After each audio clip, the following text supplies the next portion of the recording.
if there's a message in your mind that says you're supposed to have it figured out by yourself. Like, the people in these books, all That's these, the yeah, I believe that specifically is like American conditioning. Like I think yeah, that's super narrow, and the idea that like we have to get everything done by ourselves or like kick out your kids at 18. Like, bro, who said that? Like, who started that? Like, why? Like, what are you like? In other cultures, it's so normal to be living at the house until you're 25. Like, it's so yeah, normal, and it's just like America's created like well, not created, but incredibly influenced capitalism to the extent where it's like, oh, we can't afford to have you in the house until we're 25 because we mm, don't live that way, you know? Um, but if we broke out of that conditioning, it's like, bro, like we're just trying to be able to support and cultivate the strongest community that we can, especially of our loved ones. So it's like, yeah, um, yeah, you know what I'm saying? All that conditioning where it's like, oh, we got to do it by ourselves. Nah, like you want to go farther, you go together. If you want to go yeah, fast, go alone. But fast is yeah. never the right decision. I don't think it's ever the right decision.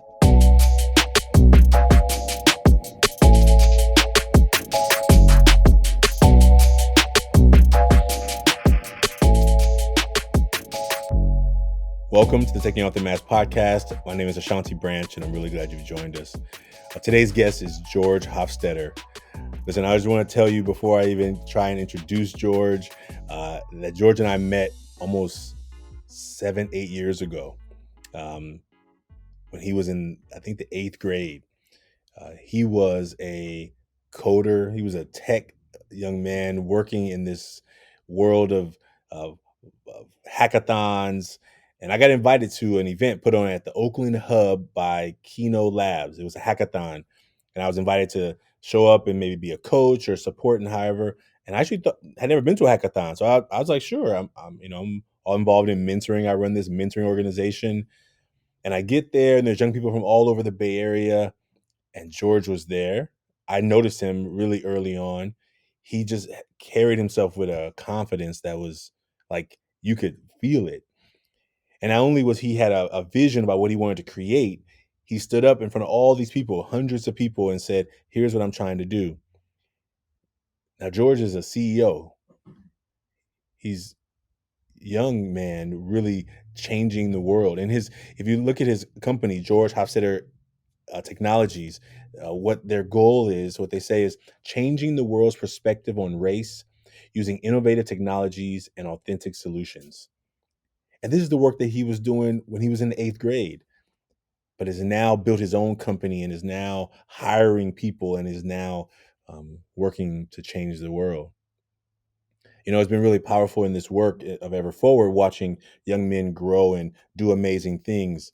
But it's been even more amazing watching young men from afar who were not a part of Ever Forward, but who are out in the world, finding mentors, finding opportunities, and pushing themselves forward. It's really amazing to see.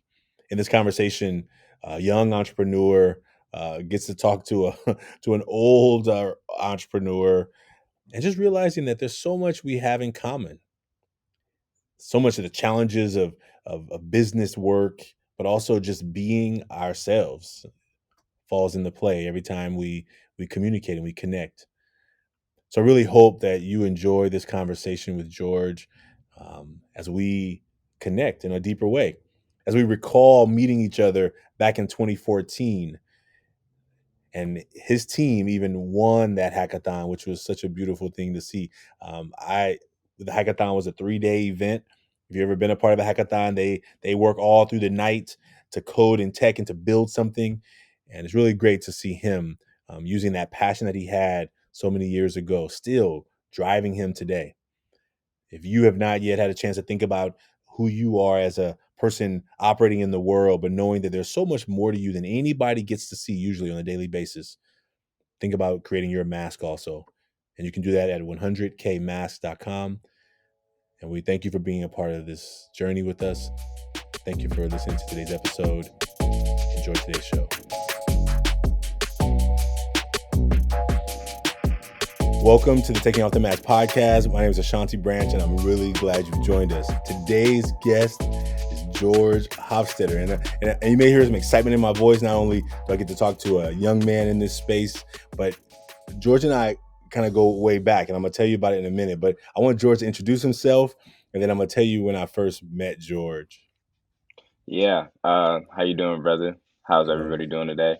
My name is George Hofstetter, 21 years old, CEO of GHTech Incorporated, University Innovation Fellow at Stanford University, um, uh, Hidden Genius Project alumni, and board of director on Kingmakers of Oakland.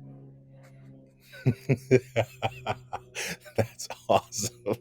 Oh my God, you're already jumping in. So, CEO, board member, hidden. Okay, so for those who have already been in this space, you know that our work is about connecting to each other behind these masks. And but I can't not talk about how amazing that I think George is. Thank 21 you. years old, running his own or company. Tell me the name of your company again. GHTech Incorporated. Okay, there you go. GHTech Incorporated, the Hidden Genius, Kingmakers of Oakland. These are just programs here in the Bay Area, if you don't know, that are helping young people, young men to find their voice, find not only when they find it, to help them amplify their voice as well, right? Because some of them already have a voice, but they may not know. When I met George, he was, I think, in the eighth grade. He was in a middle school, and he was at one of my first hackathons ever. I got invited to be a mentor for Keynote Labs at the Hub Oakland.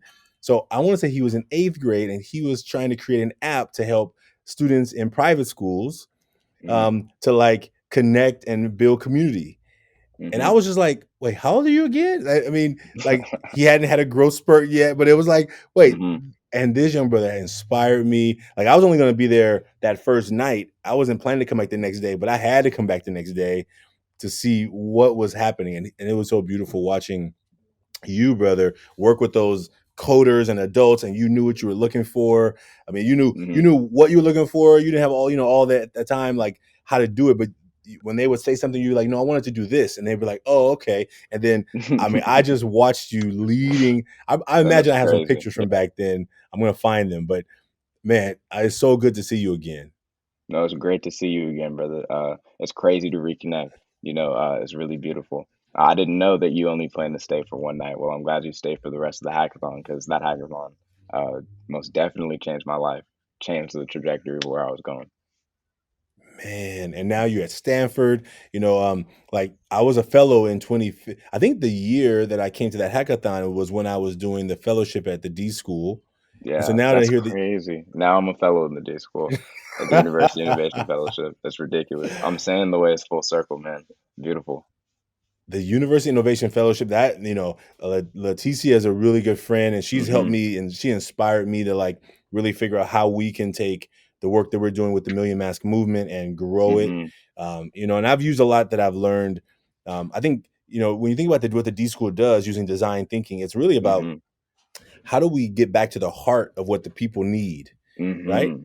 Like Mm-hmm. they use a lot of fancy words, right? Empathy, right? And they start Yeah. there. But if you know what empathy is, it's like, Yeah. what do the people need? If you're a designer or creator, what do the people need? And the way you can find out is not thinking what the people need, but asking the people what they need. Exactly. Grassroots work. You know what I'm saying? And that's what really was attractive to me about the whole program itself. Because coming from East Oakland and then, getting transplanted over in the Silicon Valley, like it's an incredible culture shock with like overwhelming amount of resource and entitlement and racism. So it's like it's a lot of theoretical and conceptual like conversations. You know what I'm saying? When it's really folk outside that are like worse off in East Oakland and West Oakland and don't have food and shelter. Um, so it's cool to have all those conceptual ideas, but it's like we got to have some type of implementation. So the D school was where I got to see that sort of come together. Man, and I think that just give me a little heads up. So you are a fellow now, hmm and are you in Stanford on campus I'm or actually a guide. I'm a okay? University Innovation Fellow guide right now for the Nice, Santa Monica cohort of nice. candidates that are trying to get into the program right now. So I was accepted into the fellowship fall of 2019, um, right after this trip that I took to Africa with the Hidden Genius Project. It was a crazy like 2 weeks. Um, but yeah, I'd gone through the training, got accepted fall 2019. we had like our little launch celebration stuff that spring, and then there's a whole new cohort now. So I applied to be a guide because I thought it'd be really important to help the new set of candidates like sort of understand what they're stepping into and try to emphasize like the stuff that really stuck with me in the program. Yeah, Yeah, absolutely. And one of the things that's really exciting about what you just said is like you're now getting this opportunity to continue giving back. Like that first time I saw you at that hackathon, like there were hmm these folks coming in trying to like help you to and be the put you. mentors. That's right. Like it's been full circle. It's been full circle, brother. I went from being the like in the hackathons my first time to mentoring at the hackathons to being a fellow with Labs to like if you remember that first hackathon, it was could an app have saved Trayvon Martin? You know, that was the theme. My freshman year of college, I get flown out to South Florida and I meet Trayvon's mom with Colin Kaepernick at this workshop that I was teaching out there. And for that to be full circle, you know what I'm saying? That was like even more motivation to continue what I'm doing. So since then, and that was before the fellowship at Stanford, right? So it was like this is when I'm a Menlo. So all of this like full circle, universal connection, it just fuels like the impact and the driven work. And it's always for the people, you know. Right now, I'm working with a program in Oakland, People's Programs. I just started getting involved with them, but I've been listening to Hella Black podcast since my sophomore year of college, Mm. and that like that's real revolutionary education. You know what I'm saying? Like so, and then seeing that in action when I was in the field with them in the West, um, it's really powerful work. So uh, I'm just trying to do my best in whatever that I'm trying to do. Man, you're doing amazing. Normally folks who listen to the show, we don't do the resume thing. We don't talk about, but I'm just super excited to be talking to you, brother. But I'm excited that we get to also now take this dive, right? Like part of our Definitely, work is having a definitely. space to recognize that there's so much more behind what people see on the outside, right? That yeah, no, There- it's crazy. And since you was at the first hackathon, you really saw that trajectory, bro. Like I swear to God, that changed my life. Like I don't know if you know, KQED followed me like a whole week after that in school. It completely shifted the way like the perception of folks in my middle school saw me. And then yeah. when they went to high school, it was like, oh, how do you remember me? It was that one kid that was the nerd that had like the videographer crew come and like follow him around. You know what I'm saying? So like that's a whole nother mask that I had to figure out. But yeah. Oh man, I can only imagine it with all of that because I remember seeing that show. I remember seeing I Mhm. saw you on the Hidden Gems when they came back from Africa. I saw that video. Oh That was yeah. freaking stellar. It was spectacular. Right. Yeah. Oh my god! So from afar, I've been seeing you, and I think this is hmm the first time I've talked to you hmm in maybe 6 years. If I may have seen you once, I think I may have saw you once downtown Oakland just in passing, For sure. but this Yeah. is the first time in so long. And so, brother, I'm very proud of you. And Thank I it think that means a lot. one thing that I think that you will be able to do in this conversation, at least as we think about these masks, is all the young people that you desire to serve, the ones that you mentor, whether they're college hmm students or whether they're younger, like in the Kingmakers who you're a board member of, like hmm to recognize that they come trying to show up their best self, hmm when they can show up their best self, right? We know sometimes It's tough. Yeah. they're doing their best, but it's rough, right? hmm And we're like, what are we missing, right? What's happening hmm behind the scenes? Like if you're acting out in this way, I mean, I know you don't. Maybe you really feel angry, upset. You want to make fun of people, but what are we missing? Because we're hmm seeing just a person who doesn't want to connect in a really heartfelt way. But there's hmm something more to you, right? Definitely. Something more to all of us. There's something more to even the other people on the board that you're with, right? They show Yeah. what they show what they're allowed to show and what Yeah. is okay to show, hmm but there's probably some other stuff going on behind the scenes that they don't get to talk about, Definitely. I just had a we just had like a board member retreat like when I was in New York. It was probably like 2 weeks ago. And they did something like a bonding exercise, and I've never done this type of exercise before. But Yeah. I didn't even know how distant we all were before, because now we feel like really bonded, you know, as a board. And it was an exercise called Artifact. So like you grab Mm. something, it could be a tattoo, it could be an object, but something that speaks to why you do what you do. And Yeah. then you explain it to the group. And then it sort Right of just on. peels back, you know what I'm saying, the orange. And it's like, wow, like it gets to the core root of like your person, your purpose, your passion. That's right. And then you feel super interconnected with everybody else because it all aligns in the mission of what y'all are working towards. So that hard Yeah. effect stuff is definitely an exercise I'm gonna take and use at the workshops that I held now. Great, man.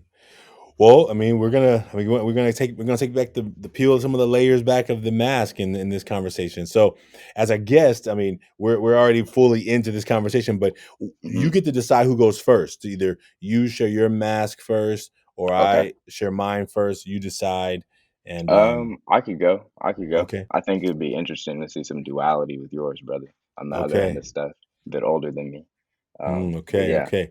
So just show the front right now. So I know, just show if you can, just either put it where you All just right. show the front. Okay, all right, cool, It says confident, creative, loud, and outspoken. nice, nice. Okay, okay. All right. Um, and okay, we'll go from there. Do you want to say anything about any of those, or we'll go through front Um, and front, and then we'll talk I about them? mean, I feel like it just speaks to it. You know, I feel like a Okay. lot of folks see me when I'm loud, outspoken, Mm, and they're like, okay, brother has to be confident. Um, and then the creativity piece is like a lot of the work that I do is very like, could be very introverted. You know, a lot of engineers, a lot of mm, programmers are very to themselves and isolated, and there's genius in that as well. But for me, I don't work that way. Um, I'm like loudly creative. I feel like I'm very mm. extrovertedly creative. And it's been that way since I was a kid, you know, and it's just sort of grown. It's just sort of I've had to work out of some of the like United States education system conditioning that like dwindles that like outward, outspoken creativity. Um, so yeah, that's sort of that's how I feel like I've been described by others throughout my career. Nice. Okay. All right. Well, here we go. Thank you for that, brother. Thank you for that. That's the Hmm. front. Um, I wrote these are the threes that came up today. These are three came up today. So I wrote this is just my math today. Yeah. Funny, serious, and hardworking. Hardworking. Right on, for And sure. and I think that sometimes I they go in reverse, right? Sometimes hardworking goes first, but I've used these before in terms of what I show. I think because some Mhm. and look at the smirk. That's like a smirk, like because as much as I like really try and like keep smiling, sometimes it doesn't. Like I'm just like plain face, Mhm. right? Just and if I'm not Mhm. purposely smiling, it could look like that I'm frowning, and so sometimes I'm just in deep thought, right? And I think Yeah. um the it's interesting like competition between trying to be funny and also serious because sometimes the if you're saying things in a funny way it is not taken as serious, right? Mhm. It's like, oh, Mhm. he's just joking, he's just like, and then Yeah. you're like, no, actually I was just trying to say it in the most upbeat way as possible, but it was actually I was really Yeah. serious. And I think those are sometimes the things that as we're trying to grow, as I'm trying to grow and as I'm building this organization as well. And it's like, Mhm. okay, it's one thing when you're leading yourself and it's different when you're leading others, right? Because you know what you Mhm. mean by what you're either saying to yourself or whatever. But like when you try and Yeah. translate it, How is it gonna sometimes be those perceived? Yeah. that's right. That's right. Especially when you're, based on your tone or your body Mhm. language, your stature, right? Like all of those things, right? Um, they can be complicated sometimes. Yeah, Definitely. yeah. I haven't used these in a while. I've been trying to like think of like what are the things that I let people see. Is one thing I can't really control what people see. I Exactly. what Yeah. am I trying to let people see, right? And I think that Mhm. as we're trying to, we're a nonprofit. So as we're trying to like get funding and whatever, I need people to Mhm. see that I'm hardworking and that I'm serious, right? Mhm. And also want to keep it light, right? Because Yeah. we're trying to fix serious problems, but I don't want the funders to feel like I'm questioning their like, do you Yeah, really care about the young men and boys in Oakland? Do you really care? hmm Like that, if you get too it's a serious, fine line. Yeah, it's a it's fine line, right? So yeah, how definitely do you, yeah, how do you dance that out really well? So, all right, that's the front, man. That's the front. for sure. You ready? You ready to move to the back? Most definitely. It's Okay. I got. I guess I can show both now. Huh? Yeah. It says imposter syndrome, overthink, and then observant. Hmm. So if I'm breaking it down from the top down, um, it's kind of interesting the way the imposter syndrome set in. So originally, I'd gone to that first hackathon by Kino Labs, and they did a great job of making all the folks of color there I felt included. You know, like it was probably the most included I've ever felt that young. And I felt like I could do anything because it was like the literally the structure around it was for these kids to come in, um, figure out an issue that they want to solve in their community, and then they have this breadth of resource and mentorship around them that look like them to solve that issue. So it's like Yeah. you're included. You know what I'm saying? Like they're asking you what you want. Like how do you want to solve this issue that's dear to you, you know, or close to home. And I thought that was super powerful. So with that being the standard of like the tech experience or the introduction for me, getting thrown into other hackathons and like I speak to this experience a lot when I speak. It's the Code for America conference that Hmm. happens like annually, and I was first invited when I was an intern at the mayor's office in Oakland. And that was the first time that I really felt imposter syndrome set in because it was like a sea of Hmm. white people. And I was Yeah. the only person of color along with my mom.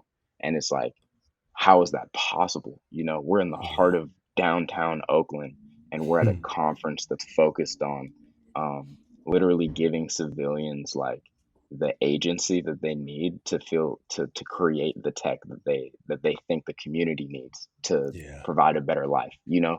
Um, and it was no folks of color. And it literally baffled me for years. But that was the first time I was like, okay, I'm not supposed to be here for a reason, you know, like the structure. Can you hear me, brother? I can hear you. Yeah, man. You're good. Okay. You're good. Yeah, it was really like it was the first time I felt structurally like I wasn't supposed to be there, and uh, it was very, I guess, how would I say it, blatant in the response of everybody there that they were confused as to why I was there. Because not only was I like one of the only Mm, folks of color, but I was the only kid, like the only teenager. Everybody was professionals in tech, right? I just got a special invite from the mayor, and I'm with my mom. So it was a lot of whispers, like, "Why is this kid here?" Da da da da.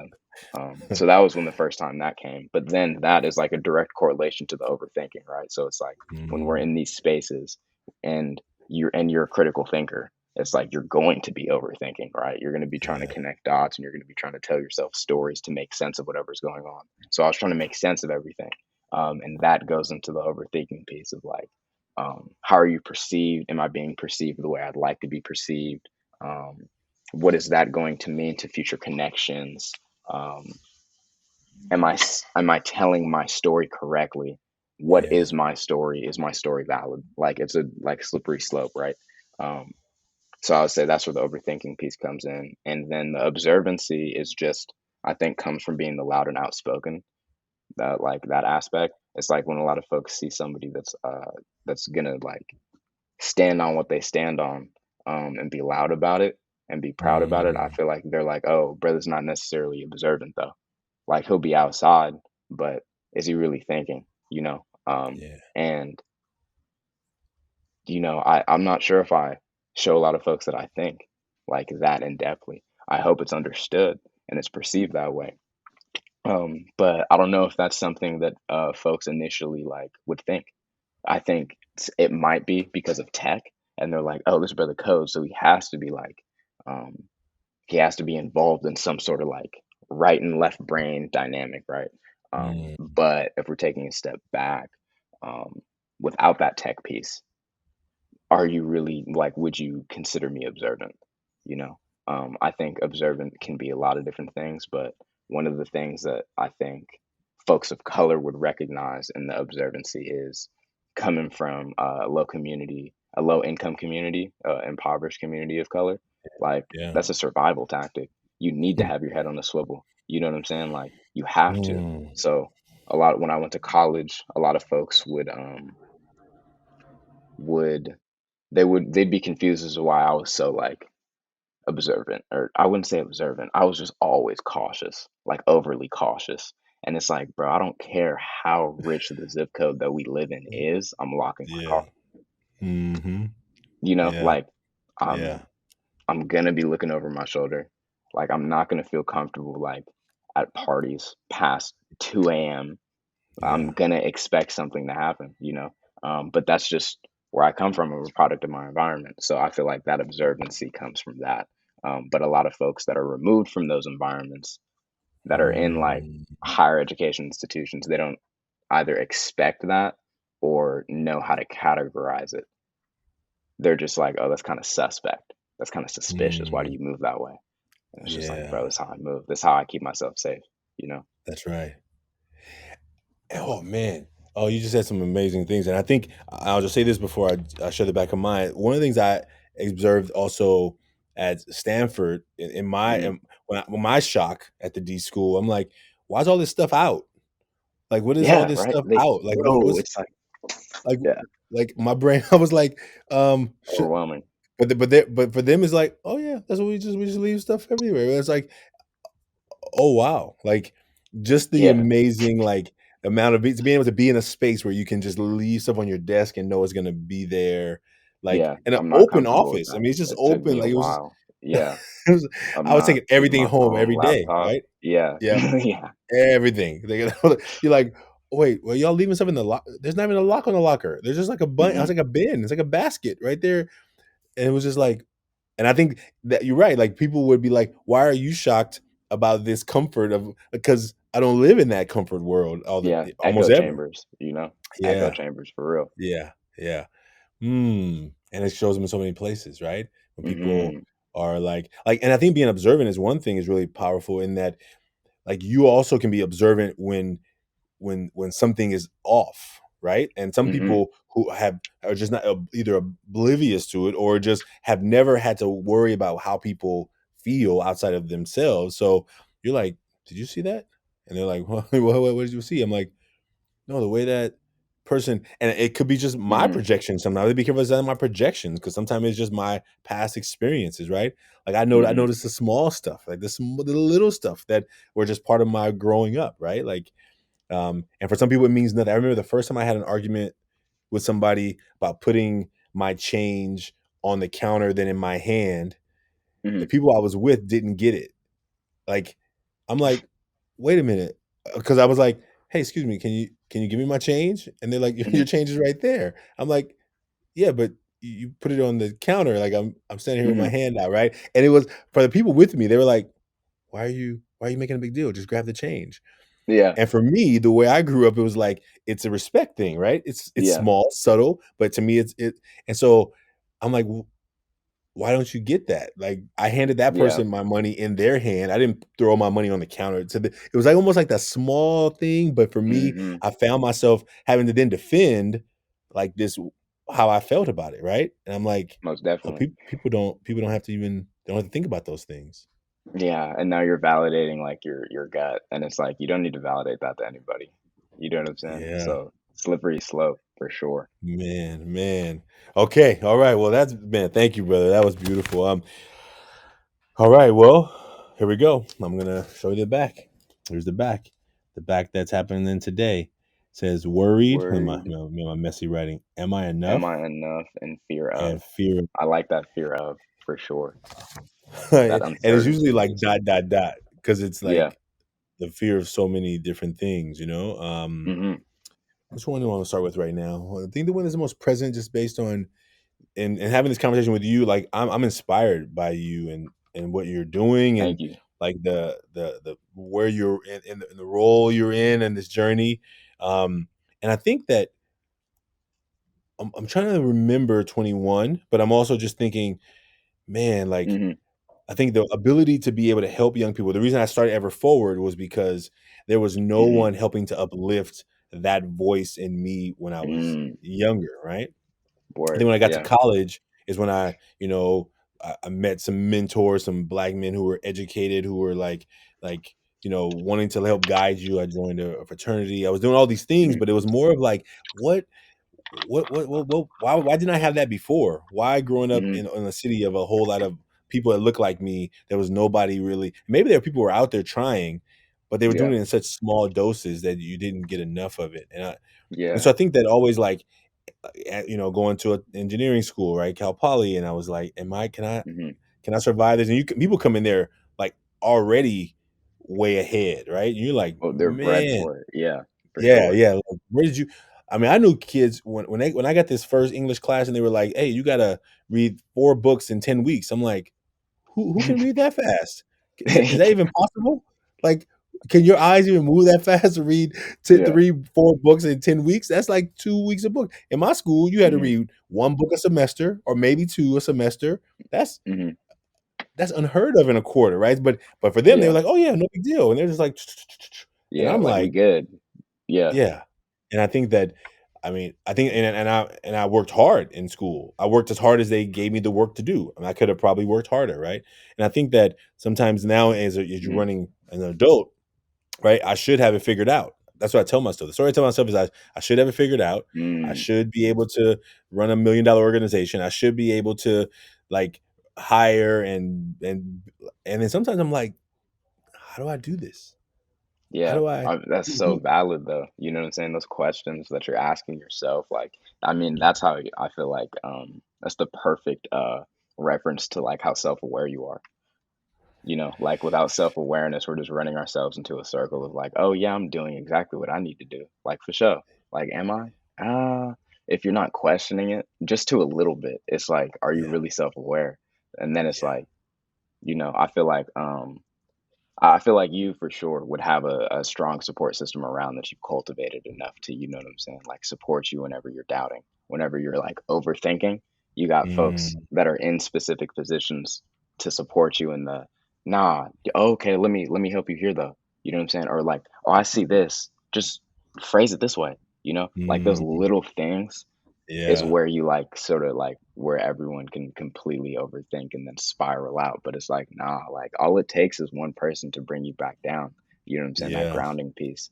And yeah. I would definitely say the way you speak, I can sort of I feel like I can connect those dots that you've cultivated a system of support around you to where you're comfortable enough to be in that like high level position of a high functioning organization. Mm, thank you. And I wonder the question is, where do you have like and so then when you said that, I'm like, oh yeah, I'm on a men's team, right? So that's where I get to Mm-hmm. go every Tuesday and like take Mm-hmm. off my mask, right? Take off even more layers of the mask that I don't take off when I'm in these conversations, right? But I Yeah. think one of the questions is sometimes it's actually really hard to like Mm-hmm. be like, I don't know how to do this. I don't get it. Oh yeah, How do for I do sure. like I feel inadequate to be able to I have big dreams and I'm like, how does my skills uh match the ability to get to the dream, right? And so then Yeah, asking for facts. help and then not asking for help once, but feeling like, oh, I got to ask a lot of times, right? If there's Mhm. a message in your mind that says you're supposed to have it figured out by yourself, like, the people in these books, all That's these, yeah, I believe that specifically is like American conditioning. Like I think yeah. that's super narrow, and the idea that like we have to get everything done by ourselves or like kick out your kids at 18. Like, bro, who said that? Like, who started that? Like, why? Like, what are you like? In other cultures, it's so normal to be living at the house until you're 25. Like, it's so Yeah. normal, and it's just like America's created like well, not created, but incredibly influenced capitalism to the extent where it's like, oh, we can't afford to have you in the house until we're 25 because we Mm, don't live that way. Um, but if we broke out of that conditioning, it's like, bro, like we're just trying to be able to support and cultivate the strongest community that we can, especially of our loved ones. So it's like, yeah. um, yeah, you know what I'm saying? All that conditioning where it's like, oh, we got to do it by ourselves. Nah, like you want to go farther, you go together. If you want to go Yeah. fast, go alone. But fast is Yeah. never the right decision. I don't think it's ever the right decision. Yeah. And how do you so let me ask you, as a young man who is like doing big Hmm. things, like doing like amazing Thank you, things, brother. Yeah, where do you go for your support? 'Cause I man. think the work we're Yeah, doing with for young sure. people and young men is like giving young men in a space and ever forward to have those conversations with people, right? But what Hmm. like where do you go as a high functioning CEO, board member, Hmm. all these amazing things you've done? Where do you go when it's like getting It's a confusion or few. heavy? I think it's definitely a few spaces, and I think it's definitely um interchangeable for sure. You know Mm, what I'm saying? Like if it's like an incredible like world altering experience where I'm overwhelmed, I'm yeah. probably gonna have to go inward. You know what I'm saying? I don't think there's a Mm, space that I could go to where I feel solid. It's literally like, mm, okay, let me completely detach from what's going on and write everything on a piece of paper. Let me mm, compartmentalize it one by one, and then let me go into this room and meditate for a second. Like let me mm. literally just be still and sit with myself and breathe. And then Yeah. once I get past that first level of like introspection and reflection, then I feel like, oh, okay, now I can get to that next step of asking for help from somebody, like going to somebody, going to a specific space. But first, if it's like that level of overwhelming, like I got to go inward for sure. Because Mm, otherwise, I'm like sporadic. Um, another one space though externally, I would say is my immediate friend group. Like I feel mm. like I've cultivated a strong group of change makers and critical thinkers and just geniuses overall. That spans like across the world for sure. Like especially since I've been in college and meeting folks from across the world. But being able to say that like I've cultivated strong, emotionally supportive friendships, that means the Mm, world to me because I know I can call somebody in my fellowship, I can call somebody like one of my peers, classmates, one of my best friends from elementary or middle school yeah. that has similar upbringing. And maybe they don't have similar upbringing, but we can connect on this specific thing really, really well. So I know I can tap in with them and be like, yo, you got like 15 minutes? And then we can divulge. But I would say that sense of community is hella important for me. Yeah. Um, and then another place I would say is Oakland, overall, but there's specific spaces. So like that brother that started Kino Labs, Kalima Pryforce, Yeah. he's definitely been a very strong father figure in my life, and just being able to tap in with him too. Hey brother, I'm really struggling with this business venture. I have this idea. I don't know where to go from here. Or like, bro, I Yeah. need a CFO. I don't know where to find a CFO right now. Can you please help me? Like all of those questions. And even the questions of like, bro, how are you tall, strong, dark black, and vegan? And you feel included in these spaces? How do you know what I'm saying? Like, how do you build yourself up like that? That's because I always thought veganism was hella weird when I was growing up, and especially even growing up in the Bay. And then now I'm in college going vegan, and it's like, wow, that's full circle. It's a big switch. But asking those questions and then getting those responses from a brother that's been doing the work on a very high level, Yeah. it's like you feel very supported and you sort of feel safe in those conversations because they've been doing it. It's just Yeah. a blueprint. And what I appreciate about the mentors that I've cultivated, or I can't say I've cultivated, the mentor relationships that I've cultivated, Yeah. um, they like all of the free game that I get, they always want me to exceed it. And that's how I try to pay it forward. Like whenever I meet a brother that has helped me in one way, shape, or form, they're always like, everything that I've done is a blueprint and standard for you because I'm telling you. You know what I'm saying? Like they didn't have somebody to tell them. So it's if you're Yeah. telling me, then I have to surpass it. So then if somebody's in my position, you should look at me and be like, damn, that brother's doing this. I know I can do it better. And that's something that Mm, I said at the hackathon. It was a brother that I met, Justin Bethune, and I still chop it up with him every now and again. But that was one of the first brothers that I met over there. He worked at Dropbox at the time, and I told him, like if I'm meeting you now, and I'm 13 and you're giving me this free game, there's literally no reason why I shouldn't be able to do what you do 10 times better when I'm older, you know? And that, but being genuine in his response of exactly, like that's exactly the thought process that you should have. Yeah. That's how I try to emulate and produce that for others. Man, man, hey, yes, yes, and that's Yeah, what that's that's Ashe, for exactly sure. where it is. I'm you listen. I'm like I'm kind of speechless, but I'm also in the place of like I want you to know that um, I'm glad that you have those circles to for around you because I think Hmm. that there's this leadership is lonely because Hell yeah, yeah. you're responsible for all of it. Like going to him and saying I need a CFO. I've needed to ask that question probably 2 years ago, and I've been like, who do I ask this question to, right? Who do I Yeah, ask? yeah, Like definitely. as a question, I'm like, oh, I need somebody to ask that question to too. Like Hmm. so now I'm gonna come to you in the next couple of weeks after this is over. I'm gonna be like, hey George, how did you find your CFO? How do I Yeah. find a CFO, right? Because you imagine of all the things that we can learn, like I don't Hmm. think learning comes only from people who are older than you. I think it's for people who are wiser than you, right? And I think Hmm. that that's and so since you've already had this experience, now it's like, oh yeah, do I go to LinkedIn and just be like, I'm looking for a CFO, right?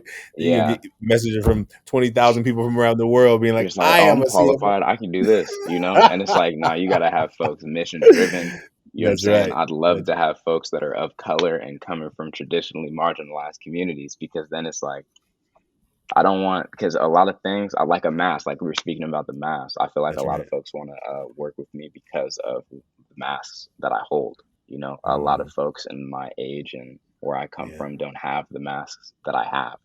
yeah, And sometimes that can be really appealing to some folks, but it can yeah. be appealing to the wrong folks. And you can't, and you got to really trust that you have a strong group around you that can help you differentiate that. That's Um, right. so that's when I reach out to my elders for sure. And I'm like, yo, brother, like, I'm not sure if I'm in the right direction, but this is what I'm looking for. Can you help? You know, that sister Mm. Rachel Walker that I met, that was on my team for Connect the Dots, that first hackathon, she Okay. actually was a huge help in helping me hire my engineering team for GHTech. You know, I was like, yo, I Mm, need somebody to be able to help build out this project for me. This is huge. We got a lot of resources behind it, but I need to be able to mm, trust these folks, and I need them to be able to look like me and understand where I'm coming from. And yeah. then she was like, "All right, bet." And now we're like 6 months later working. So Oh man. Man, I am very proud of you, brother. I am honored to have this conversation with you in a new phase of your life, and congratulations on everything you did. I can't wait to thank you, brother. when we can get back together. I can't wait to see you at the D school for a home lunch. Um, Yeah, yeah, I for can't wait for sure. that. I'm It's gonna a bring powerful them. place. Yeah, It is a powerful place. So the next time they have a home lunch, I'm gonna bring our team over there, and yeah. we're Just gonna send me a come. text, man. We got it. Yeah, Yeah, I'll text Milan too. that Yeah, would be good. that'd be Well, let's dope. just do it. Let's just plan it. I'm gonna reach out to Milan, and I'm Yeah, gonna get him on in this conversation as well. He's dope. I really appreciated his support and guidance, and his keeping it really clear about his intentions about bringing more diversity in that space. Because as much as Yeah, I for love the D real. school, It is no, yeah. they, they, I they need mean, they need support. You know. the highest institution of white supremacy in the land, you know? So it's hard to create those inclusive spaces that celebrate diversity. But that brother, he also, and then speaking to the mask, like one of the masks that I had on is like, I try to be humble. Like I really do my best to like be as humble as possible when I can. And he was like, it was one time, it was like a faculty lunch, and he invited me, and like we're eating and stuff. And then it's not a lot of folks that I know yet. And he's like, we're going around introducing ourselves. I'm like the only student. Everybody's like PhD, grad student. And I'm like, damn, like, okay. And it's up to me. And I'm like, hi, like, my name is George Hofstetter. Like, yeah, I'm a fellow, University Innovation, da da da da. I run this business, GHTech. And then I sit down. And then he's like, bro, he stood up. He was like, "Hey, I'm sorry. I'm gonna have to interrupt the next person. This brother here is too Yeah. humble. He did a TED Talk last week. He was in Africa doing this. He was in London doing that. y'all need to be able to connect with this brother, I promise. And then he was like, we're gonna have to work on your introduction behind the scenes. And then I was like, damn, bro, I appreciate that. But sometimes you really need those folks to be able to tell you, like, this is the space where you introduce yourself. You know what I'm saying? Yeah, And that's right. yeah, so I Oh appreciate man. that, brother, for that moment a lot. Man, well, we're gonna all get together. We have a new game we just created. Maybe we'll get together and play the game, That's the dope. adventure. Hmm. Brother, how can folks get? Where do you want people to like learn about what you're doing? Stay on, follow the For journey. sure. Tell folks how they can connect with you.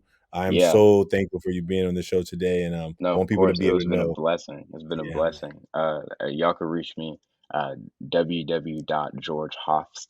www.georgehofstettertechnologies.com. If you just Google George Hofstetter and tech, it'll pop up. Click that first link.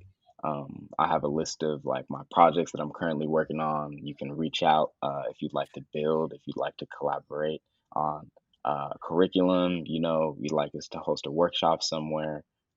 Super down or super with it, and it's always for the people. Um, so yeah, especially if you're a nonprofit, you need some tech services to be provided. We'd love to work with you. Um, yeah, that's really what we're about. Y'all gonna see it if you hit the website. Y'all gonna see it. So yeah, tap in, Well, and then we're gonna link. Yeah. GHTech INC on Twitter and Instagram.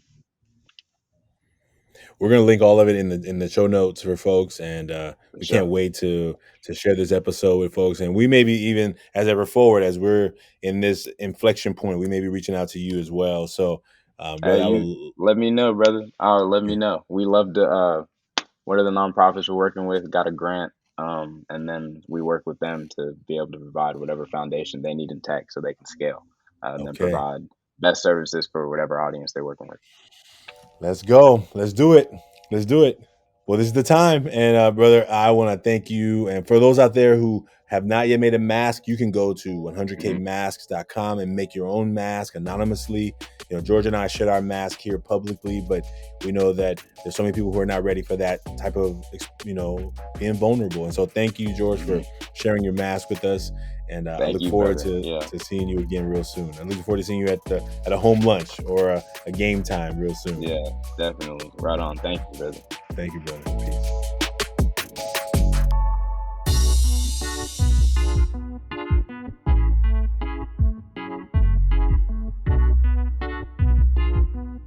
Taking Off the Mask podcast is produced by Ryan Louie. Editing, videography is also by Ryan Louie. Graphics by Kelly Wong. And a special thanks to the team at Ever Forward, Vanessa Cortez and Kevin Romero. And I'd like to thank everyone who's been a part of the creation of this podcast. As we hit this 1-year anniversary, we hope that everyone who's been a part knows that they're a part of the Taking Off the Mask experience. And we look forward to you being a part of it as well. If you liked what you heard today, please like, subscribe, and share. And we look forward to us continuing to offer conversations that matter. Take care. See you soon.